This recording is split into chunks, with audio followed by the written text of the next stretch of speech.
অসমৰ শিল্পী সমাজলৈ এটি বৰ বেয়া খবৰ। জনপ্ৰিয় অভিনেতা কিশোৰ দাস আজি আমাৰ মাজত নাই। হয়তো বহুতে জানে তেখেতে কৰ্কট ৰোগত আক্ৰান্ত হৈ চিকিৎসাধীন হৈ আছে।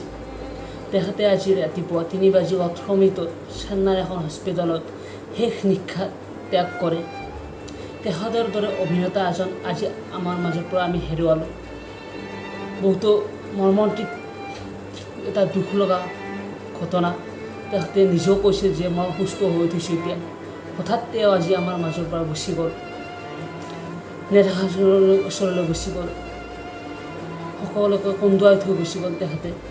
তেখেতৰ দৰে এজন অভিনেতা অসমৰ শিল্পী সমাজখনৰ কাৰণে এইটো অৱদান আছিল।